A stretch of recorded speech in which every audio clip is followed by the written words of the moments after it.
अस्सलामुअलैकुम guys, welcome back to my channel. आप देख रहे हैं माय होम फूड, आपका किचन मेरा रेसिपी। और आज मैं बनाने जा रही हूँ बंगाली फेमस माचर कलिया।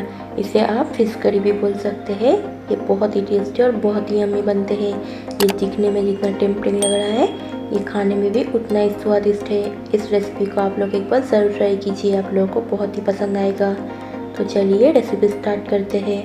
कालिया बनाने के लिए सबसे पहले हम एक मसाला तैयार करेंगे। यहाँ पे मैंने 1 टेबलस्पून खरबूजा के बीज लिया है, 10 से 12 काजू लिया है और 4 से 5 किशमिश लिया है। इसे हम गर्म पानी में 10 मिनट के लिए भीगने देंगे। और यहाँ पे मैंने एक मिक्सी का जार लिया है, इसमें मैं डाल रही हूँ 1 टमाटर को मैंने रफली चॉप करके डाला है। थोड़ा सा अदरक लहसुन और 2 मीडियम साइज़ का प्याज और 3 हरी मिर्च डाला है। इसे भी हम पेस्ट करके साइड में रख लेंगे। और 10 मिनट बाद काजू और वाटरमेलन सीड्स को भी पेस्ट करके साइड में रख लेंगे। माचर कलिया बनाने के लिए यहाँ पे मैंने रोहू फिश लिया है। मैंने 4 पीसेस लिया है, आप दूसरे मछली भी यूज़ कर सकते हैं। यहाँ पे मैंने मछली में थोड़ा सा नमक, 1 टीस्पून हल्दी पाउडर और 1 टीस्पून लाल मिर्च पाउडर डाल के इसे मिला लिया है। इसे हम 10 मिनट रख देंगे, फिर इसे फ्राई करेंगे। यहाँ पे मैंने एक पैन गरम कर लिया है। पैन में मैंने थोड़ा सा तेल डाला है। मछली को मैरिनेट किए हुए भी 10 मिनट हो गया है। मैंने चारों पीसेस को पैन में डाल दिया है। इसे हम दोनों तरफ से गोल्डन ब्राउन होने तक फ्राई कर लेंगे। ये देखिए, एक साइड इधर हो गया है, मैंने इसे पलट दिया है। इसे दूसरे तरफ से भी हम गोल्डन ब्राउन होने तक फ्राई कर लेंगे। देखिए, मछली फ्राई हो गया है दोनों तरफ से अच्छी तरह से। इसे मैंने एक प्लेट में निकाल लिया है।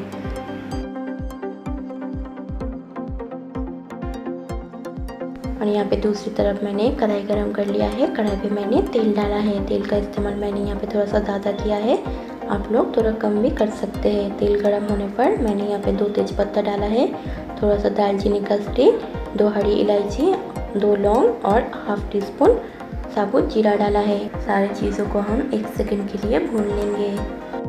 इसे 1 सेकंड भूनने के बाद यहाँ पे मैंने एक मीडियम साइज़ की प्याज को एकदम बारीक चॉप किया है, उसे भी डाल दिया है। इसे हम सॉफ्ट होने तक भून लेंगे। ये देखिए, भूनने के बाद मैंने यहाँ पे जो टमाटर, अदरक लहसुन और अनियन का पेस्ट करके रखा था उसको डाल दिया है। इसे हम प्याज के साथ अच्छी तरह से मिलाएंगे। मिलाने के बाद इसे हम ढककर तेल छूटने तक पकाएंगे। ये देखिए, इसे मैंने 2 से 3 मिनट पकाया है। इसमें तेल छूट गया है। तेल छूटने के बाद इसमें मैं डाल रही हूँ स्वाद अनुसार नमक। नमक को अपने टेस्ट के अकॉर्डिंग कम या ज़्यादा करें।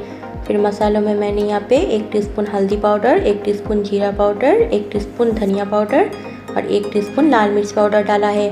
लाल मिर्च पाउडर को मैंने थोड़ा कम डाला है। और यहाँ पे मैंने 2 टीस्पून काश्मीरी लाल मिर्च पाउडर डाला है। ये काश्मीरी लाल मिर्च पाउडर में तीखापन कम होता है, मगर कलर जो है बहुत ही अच्छा आता है। इसे डालने के बाद मैंने यहाँ पे 3 टेबलस्पून दही डाला है। जब मैंने दही को डाला है, मैंने फ्लेम को बंद कर दिया था। इस बात का ध्यान रखें, नहीं तो दही जो है फट जाएगा। फिर मसालों को मिलाने के बाद मैंने यहाँ पे ढककर 2 मिनट पकाया है। और ये देखिए, ये जो काजू का पेस्ट है मैंने इसे भी डाल दिया है। इसे डालने के बाद इसे हम अच्छी तरह से एक बार मिलाएंगे। ये देखिए, मैंने इसे अच्छी तरह से मिलाया है। फिर इसमें मैं थोड़ा सा पानी डाल रही हूँ। मिक्सी के जार में पेस्ट किया हुआ जो मसाला लगा हुआ था, मैंने उसमें ही पानी डाल के इसमें डाल दिया है। मैंने फिर थोड़ा सा नमक डाला है। नमक थोड़ा मुझे कम लग रहा था। और यहाँ पे मैंने ऊपर से थोड़ा सा गरम मसाला डाला है। ये घर का बना हुआ गरम मसाला है। गरम मसाला डालने के बाद ग्रेवी में मैंने चारों मछली के पीसेस को डाल दिया है। मछली के पीसेस को डालने के बाद मैंने ऊपर से 1 टेबलस्पून देसी घी डाला है। इसके ऊपर घी डालने से इसके फ्लेवर जो है बहुत ही बढ़िया आता है। फिर इसके ऊपर मैंने थोड़ा सा हरा धनिया डाल दिया है। मैंने यहाँ पे हरी मिर्च डालना भूल गई थी, इसलिए मैंने बाद में 2 हरी मिर्च भी डाल दिया है।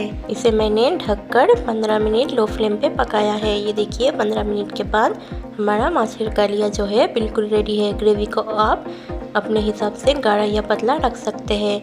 इसे बंद करने के बाद इसे ढककर 10 मिनट रेस्ट करने दिए, फिर इसे सर्व करें। ये देखिए, इसे मैंने सर्व कर लिया है। इसकी ग्रेवी की टेक्सचर आप देख सकते हैं, ये बहुत ही टेस्टी लगता है खाने में।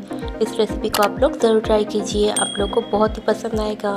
तो आज के लिए इतना ही, मिलते हैं और एक नए रेसिपी के साथ। रेसिपी पसंद आया है तो चैनल को सब्सक्राइब ज़रूर कर लीजिए और हमारे चैनल से बने रहिए। Thanks for watching.